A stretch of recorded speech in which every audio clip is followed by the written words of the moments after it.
Comienza el Club de la Buena Gente y lo hacemos con un tema para debate interesante, ¿eh? Si sois padres, madres, tenéis hijos e hijas, o bueno, o sobrinos, sobrinas, nietos o nietas, el tema de las actividades extraescolares, ¿qué os parece? ¿Estáis de acuerdo? ¿Sí? ¿No? ¿En su justa medida? ¿Cómo lo veis? Bueno, pues nosotros os proponemos este tema porque el 90%, más del 90% de los menores de 16 años acuden a actividades extraescolares. Pero estamos creando futuros genios o niños agobiados. En España cada vez son más los padres y las madres que quieren que sus hijos aprendan cuanto antes a leer, a sumar, a hablar en inglés, una segunda lengua, a tocar el piano o a reconocer un cuadro de Van Gogh. Pero ¿esta práctica crea niños más listos o más estresados? Vamos a preguntarle a una especialista en la materia, nuestra colaboradora, psicóloga infantil de Silog, Patricia Domínguez. Buenas noches, Patricia. Hola, buenas noches. Bueno, pues vamos a hablar, si te parece, de este asunto, de esos niños agenda, que tienen la agenda más repleta que incluso los adultos y tienen actividades extraescolares para dar y regalar. A mi compañero, me está colando el sonido por el pinganillo, me estoy perdiendo, gracias. Ahora sí. ¿Cómo ves tú este tema que planteamos esta noche, Patricia? Pues sí que es verdad, es cierto, ¿no? Que hoy día vamos a meternos todos los padres, estamos obsesionados, ¿no? con tener a los niños preparadísimos en todo, en deportes, en idiomas, en cualquier tipo de arte, ¿no? Piano o cualquier instrumento, en fin, que el niño descubrir talento y estimular cualquier respuesta del niño que nosotros pensemos que va a ser muy positivo para su desarrollo, ¿no? Pero ¿qué ocurre? Que esta obsesión por tener a estos niños tan preparados y tenerlos todo el día de actividad en actividad, ¿qué ocurre? Que no les deja tiempo para jugar, no les deja tiempo libre, y un niño que no juega es un niño que no aprende, porque no tiene espacio o tiempo para que esos aprendizajes que acaba de recibir, por ejemplo, los pueda ir asimilando, y además que, bueno, como sabemos, para que un aprendizaje termine, ¿no? Siendo efectivo, tiene que haber un tiempo de asimilación, de reflexión, de práctica.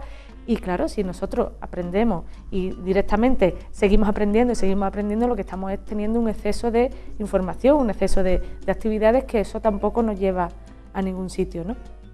Además, en el juego, aparte de que un niño que no juega, como digo, no aprende, tampoco tiene la oportunidad de desarrollar, por ejemplo, habilidades sociales o habilidades emocionales que son básicas en el juego, ¿no? En cualquier tipo de juego, pero me refiero al juego libre, juego de me voy abajo a la placita o al parque con mis amigos a jugar, ¿no?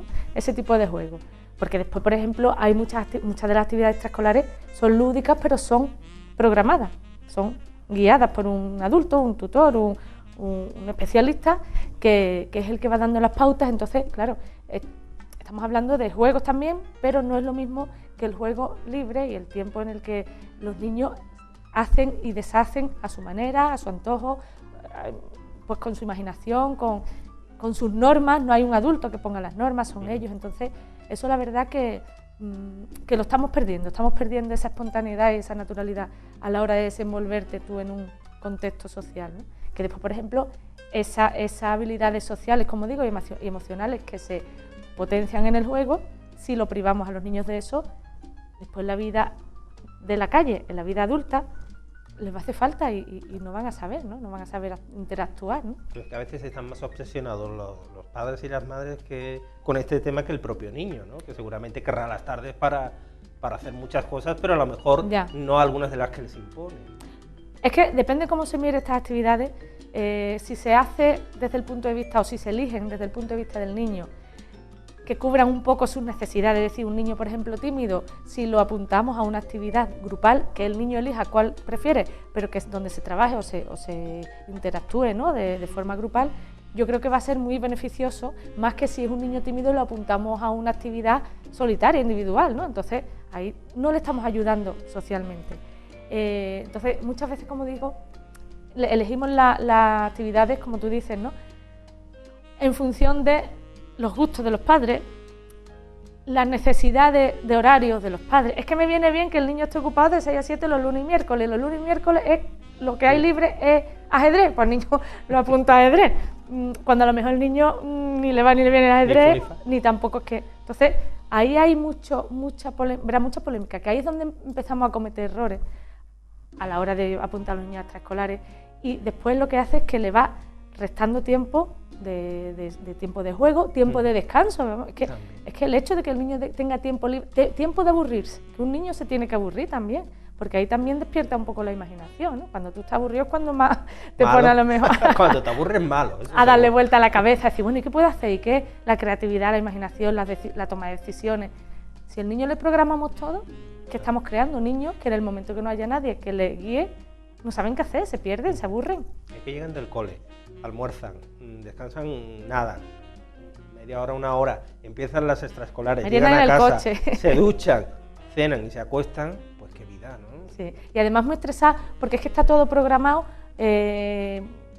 muchas veces digo, cubriendo las necesidades adultas, ¿no? Claro. Al niño lo recogemos del colegio, come, como tú dices, el bocadillo de la merienda se lo toma en el coche, casi que se cambia de ropa en el coche, porque a lo mejor lo llevamos a inglés, de inglés lo recogemos porque lo vamos a llevar furbo, se cambia de ropa en el coche, se toma el bocadillo en el coche, después lo recogemos, lo llevamos a tal sitio, o recogemos a la hermana o al hermano que está en otro sitio, y al final cuando viene el niño llega a casa, tiene todavía a lo mejor la tarea pendiente, que ese es otro tema, tarea sí o tarea no, si es adecuado o no adecuado. También es otra cosa que parece que muchos profesores tienen esa idea de mandar deberes porque es como reforzar, pero también tenemos que ver el ritmo del niño y que, bueno, en educación más no es sinónimo de mejor. Tú tienes que ir a un ritmo, el aprendizaje es lento, es un proceso lento que requiere de una serie de tiempos, ¿no? Tú en el aprendizaje tienes que hacer, tienes un tiempo para hacer, para practicar, tienes un tiempo para reflexionar, no, para debatir, cuestionarte cosas y demás, y después hay un tercer tiempo, vamos a llamarlo así, de no hacer nada, de reflexión, de que esos aprendizajes que tú acabas de recibir se asienten. Y ese, por ejemplo, el descanso, ¿no? Tú te puedes tirar una noche estudiando, pero como tú no dediques, aunque sea 3, 4, bueno, estoy hablándote cuando la gente se ha pegado esos palizones de no dormir en toda la noche, piensan que es que no pueden perder tiempo en dormir, no, es que vas a hacer una inversión. Si duermes, repones energía y después, exactamente, ¿no? Tu rendimiento es mucho mejor. Ahora, si tú no descansas, no haces ningún parón, el rendimiento cada vez va bajando, decreciendo. Entonces, la atención, la concentración, todo va disminuyendo. Entonces, claro, si tú, por ejemplo, descansas, a lo mejor por la noche estás embotado de estudiar, pero tú te acuestas y al día siguiente te levantas y lo ves todo más claro. Por la noche era todo un lío, todo un embrollo, después por la mañana dices tú, ay, pues mira, ya la información que me estudié, ya me la sé, vamos, se me ha quedado mucho más claro. Claro, pero es que el aprendizaje necesita eso, ¿no? Se necesita ese espacio de no hacer nada, claro. Y que muchas veces quien cubre ese último espacio o ese último tiempo es el juego libre, sí, en el que el niño puede practicar sin miedo a equivocarse porque estamos jugando. El niño puede crear, puede inventar, puede probar por sí mismo. A lo mejor el niño acaba de estudiar en el colegio la fuerza o la velocidad o la gravedad, y después si está en un parque y tira una pelota desde arriba, o está construyendo una torre, o está jugando al béisbol, ¿no? Y le da, está viendo cómo se aplica lo que acaba de... Pero fuera del colegio, que es donde se realizan los mejores aprendizajes. Aprender jugando, ¿no? Que siempre se ha dicho, básicamente, ¿no? O sea, claro, sí, de forma... Pero porque ahí no estamos... Los niños no tienen ese miedo a ser valorados, a ser juzgados, a ver si suspenden, si se equivocan, no, porque como un juego todo vale. Entonces ahí es donde los niños empiezan a aplicar más sus conocimientos, como digo, ¿no? Sin miedo, empiezan a probar, incluso a descubrir cosas que en el aprendizaje, digamos, formal, a lo mejor no se atreverían o no se les hubiera ocurrido, porque el error, tanto en la sociedad como en la escuela, digamos que se castiga, ¿no? Entre comillas. En un juego el error, pues bueno, pues empieza otra vez y lo repetimos, pues ya la próxima vez, bueno, pues a lo mejor para esta partida es eliminado, pero para la siguiente vuelves a... que tampoco tiene una sanción tan importante, ¿no? Entonces es muy importante, tiene una labor o juega un papel muy importante el juego, ¿no?, en el aprendizaje. Y tiene muchos beneficios, ¿no?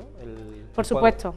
Mira, por ejemplo, el juego en sí ayuda a la autoestima. ¿Por qué? Porque el niño resuelve problemas o se enfrenta a situaciones en las que no hay un adulto delante y tiene que solucionar la papeleta de la forma que sea, negociando, hablando, llegando a un acuerdo, soluciona sus problemas de manera independiente, autónoma, ¿no? sin que medie el adulto.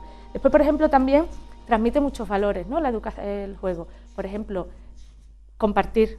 En el juego muchas veces tienes que compartir, la perseverancia.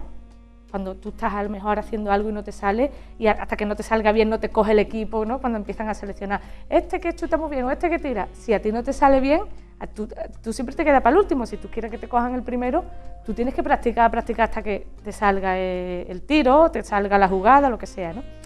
Y además sin miedo, que no me sale, bueno, pues sigo practicando, ¿no? También las normas sociales, o sea, el aceptar normas, que hoy día parece que le cuesta mucho a la generación de niños, ¿no? Además, las normas las imponemos nosotros, las impone el mismo grupo, y estas son las normas. Si quieres jugar, tienes que aceptar las normas, y si no las aceptas, pues no juegas con nosotros. Entonces, claro, tú ya empiezas a entrar un poco en lo que sería, ¿no?, el cumplimiento de normas que te vas a ver en la calle cuando ya salgas, en el mundo ya laboral, ¿no?, donde tú ya vayas siendo independiente. Tú tienes que ir, o tienes que haber recorrido, digamos, ¿no?, una trayectoria de normas y haberlas aceptado, y para que no se te presenten problemas. Y bueno, en el trabajo, en una convivencia, en una relación, en una pareja, es decir, que las normas están impuestas por todo sitio, ¿no? Después, por ejemplo, también da agilidad, el juego da agilidad, tanto psicomotriz, porque muchos juegos implican un ejercicio físico, ¿no?, pero también mental, ¿no? A lo mejor el buscar una solución, o si estamos haciendo un juego de estrategia, o si estamos haciendo cualquier otra que tenemos que tomar una decisión en grupo, también da mucha agilidad. Ayuda a fijar los aprendizajes, como he dicho antes.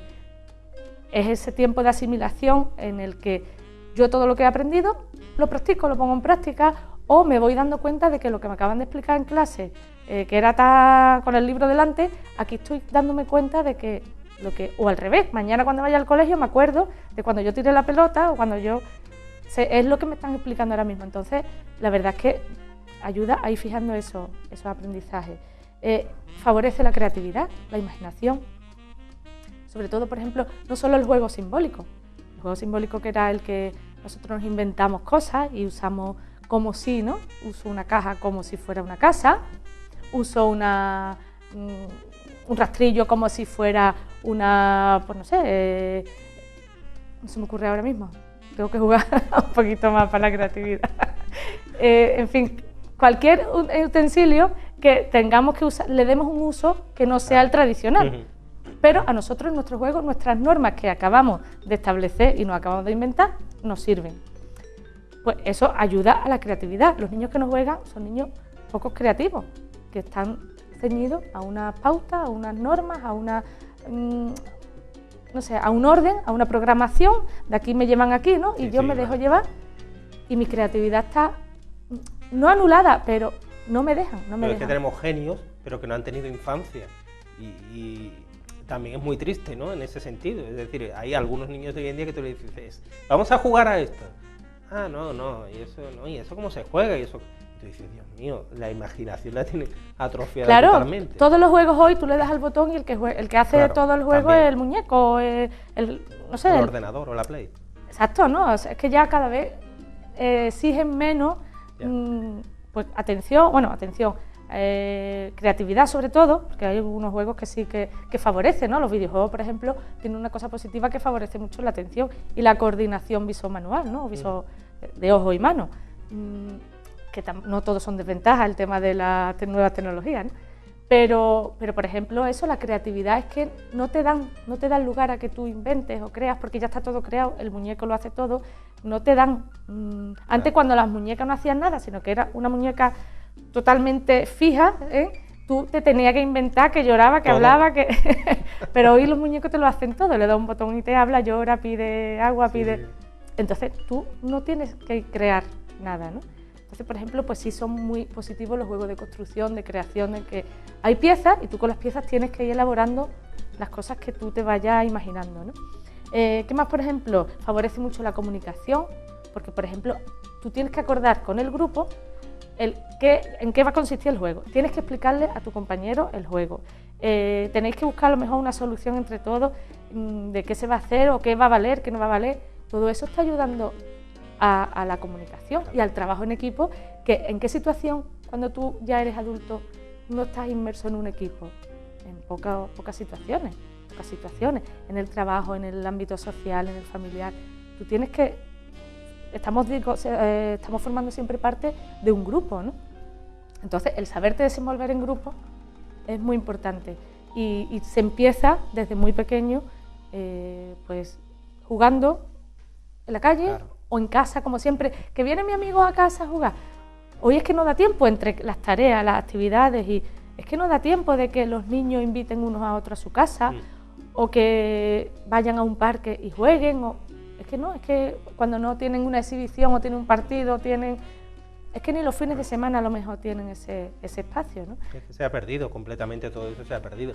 Incluso la comunicación en el juego es muy importante, porque siempre cuando terminabas peleándote, porque al final siempre terminabas peleándote, hasta ahí había comunicación, hasta en la pelea, ¿no? Porque, pues claro, no, pues yo he dicho esto, pues no, porque yo había dicho lo otro. Claro, defiendes tu postura, también te ayuda a ponerte en el lugar del otro, el intentar, ¿no? Esa empatía, el decir, oye, pues es verdad, tienes razón, ¿no? También a reconciliarte, porque claro, todos los juegos terminaban peleando, pero después al final, si no era al día siguiente, al otro, terminabas haciéndote otra vez amigo. Entonces, claro, todo eso es como una especie de ensayo de la vida adulta, que no es solo el juego simbólico de jugar a las casitas o a los médicos, no, sino el hecho, por ejemplo, de negociar unas normas, lo que tú quieres, todo lo que implique un juego como libre la vida y espontáneo. Real, pero en el juego.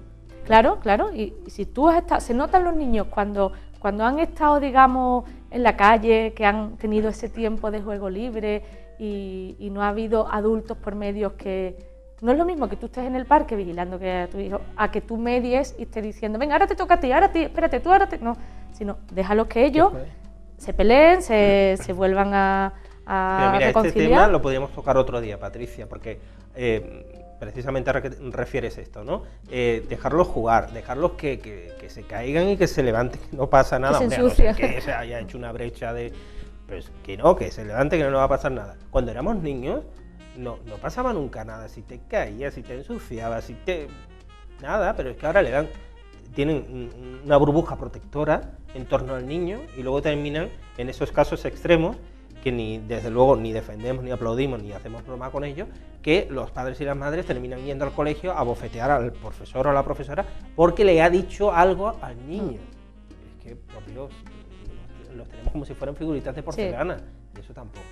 Claro, no estamos dejando que ellos se defiendan, claro, busquen sus soluciones, bueno, pues tú, distinto es que tú le ayudes a decir, bueno, ¿qué ha pasado? Y le vayas intentando guiar sobre el tema de solución de problemas, pero no dándole la solución. Tú tienes que llevar al niño, mediante algunas preguntas, algunas pautas, a que el niño vaya a lo mejor a la opción mejor, más acertada, pero sin tú decirle, tú lo que le tienes que decir es que no sé qué, no sé cuánto, o déjame que mañana voy yo que se va a enterar. Y a lo mejor incluso nosotros, como padres, le estamos echando pues una bronca a un niño de la edad de nuestro hijo. Espérate, pero vamos a dejar que el niño sea el que se defienda, el que busque las soluciones, que busque los recursos, ¿no? Claro, evidentemente, si vamos nosotros, se acabó el problema, claro. Pero es que el problema va a seguir. El problema con ese niño en concreto, esa situación, se ha acabado. Claro. Pero el niño no ha aprendido a solucionar sus problemas. Siempre sabe que estamos nosotros detrás. Hay el dicho, o sea, el refranero popular que es muy sabio, ¿no? Y en este caso a nivel coloquial aquello de buscarse la vida, buscarte las papas, ha dicho, las habichuelas, claro. Apáñatelas. Sí. Y eso antiguamente los padres eran más así, ¿no? En plan, bueno, porque que el niño se las apañe como pueda. Ahora no, ahora quieren todo, pero bueno, me imagino que como todo, con los tiempos todo cambia, ¿no? Parezco yo el abuelo Cebolleta aquí con... Hombre, sí es verdad que a lo mejor pues ahora hay más inseguridad, más peligro en la calle, ¿no? Por ejemplo, en el sentido, pues no sé, de que hay muchas noticias, que muchas serán bulos, otras serán ciertas. El caso es que los padres tenemos miedo de dejar a los niños solos. Pero yo recuerdo que cuando yo era pequeña y jugaba, en la placita donde yo jugaba, no había apenas padres, éramos todos niños. Muy pocos padres eran los que bajaban al banco a estar vigilando a los niños. Sabía que estábamos en un entorno seguro y ahí nos dejaban. Hoy tú vas a un parque y hay igual de padres o más que niños, ¿no? Y además los niños también actúan sabiendo que su padre está detrás y que no te pases y yo cojo y me pongo gallito contigo, pero cuando tú me vayas a venir para mí, me voy a mi padre y mi padre viene a defenderme, ¿no? Entonces ahí tampoco estamos haciéndole un favor al niño. Es el mundo al revés. A veces los padres son más niños que los propios niños y terminan enfrascados en unas peloteras por historias de niños, al fin y al cabo, que son niños y tampoco hay que darle mayor importancia, ¿no? Pero bueno, los tiempos que corren están así. Nos quedamos sin tiempo. Muy interesante este tema de las actividades extraescolares, los niños y niñas agenda, que están cargados de actividades una vez que terminan el horario lectivo, el horario escolar, ¿no? Y proponemos para la próxima visita de Patricia al programa, deben los padres y madres limitar el uso del WhatsApp y de las redes sociales entre sus hijos e hijas. Otro tema de rabiosa y rigurosa actualidad que también da para debatir. Que, perdona, ya para terminar, como hemos estado hablando de las actividades, ¿no? Todos los inconvenientes o que el juego libre es mucho mejor, con esto no quiero decir que las actividades extraescolares no sean positivas, claro. Siempre en su justa medida y que se puedan compatibilizar con el tiempo de estudio del niño, evidentemente, pero también que tengan tiempo libre. Si esas actividades extraescolares dejan tiempo libre al niño para que juegue, para que descanse, aparte de sus tareas, y además se eligen bajo criterio del niño, es decir, que ha sido decisión suya porque está dentro de sus preferencias, de sus gustos, entonces son muy positivas y que se tiene que ver como algo lúdico, no como una obligación más, porque ya las criaturas tienen bastantes obligaciones, entonces ahí sí son muy positivas. Si no, tenemos el efecto contrario de lo que queremos conseguir.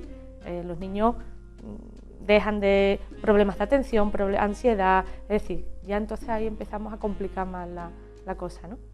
Como lo he dicho, más no significa mejor, ¿no? Mejor. Bueno, pues muchísimas gracias a Patricia Domínguez de SILOG, Centro de Psicología y Logopedia en Arcos de la Frontera. Veis durante sus intervenciones siempre, y las de José Antonio y su compañero, veis sobreimpresionado en pantalla la dirección, el teléfono, por si necesitáis ayuda profesional. Ellos son los mejores, así que no dudéis en llamar y ponernos en contacto y contarle vuestro problema o vuestra situación.